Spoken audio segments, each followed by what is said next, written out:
কুমিল্লা কোতোয়ালি থানায় ঠিক এই মুহূর্তে আছেন প্রতিনিধি হুমায়ুন কবির জীবন, তার সাথে যুক্ত হচ্ছে জীবন। কি কারণে আটক করা হয়েছে পুলিশ জানায়নি, এটা আমরা বলছিলাম কিছুক্ষণ আগে। এখন পর্যন্ত কি জানতে পেরেছেন আটক করার কারণ? বিস্তারিত জানাবেন।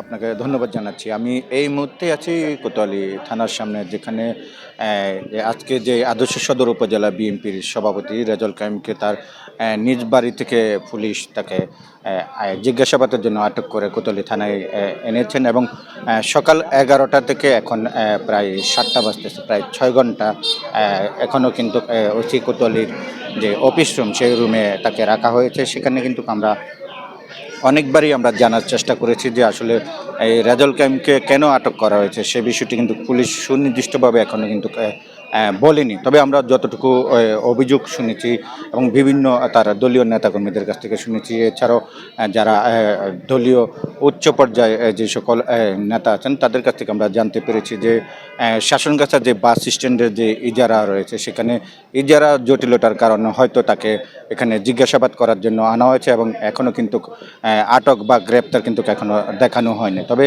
থানার সামনে কিন্তু এখানে তার সমর্থিত যে নেতাকর্মীরা তারা কিন্তু এখনও কিন্তু কোতোয়ালি থানা ঘেরাও করে রেখেছেন। এখানে কিন্তু বিভিন্ন ইউনিয়ন থেকে বিভিন্ন উপজেলা থেকেও তার সমর্থিত নেতাকর্মীরা এখানে এসেছেন। তারা এখনও কোতোয়ালি থানার সামনে অবস্থান করছেন এবং তারা বলছেন যে এই রেজাউল কায়েমকে মুক্ত করে না নেওয়া পর্যন্ত তারা এখানে অবস্থান করবেন। সে সাথে যদি আমি জানাই যে আসলে দুপুরে কিন্তু কুমিল্লার যে শাসনগাছা বাস স্ট্যান্ড এলাকা, সেখানে কিন্তু বাস দিয়ে কিন্তু এলোমেলোভাবে কিন্তু অবরোধ করা হয়েছে, আমরা দেখেছি। তো সব কিছু মিলে যদি বলি যে আসলে অবরোধ ছিল এবং অবরোধের পরে কিন্তু দলীয় নেতাকর্মীরা কোতোয়ালি থানায় এসেছেন, কোতোয়ালি থানায় এখনও অবস্থান করছেন।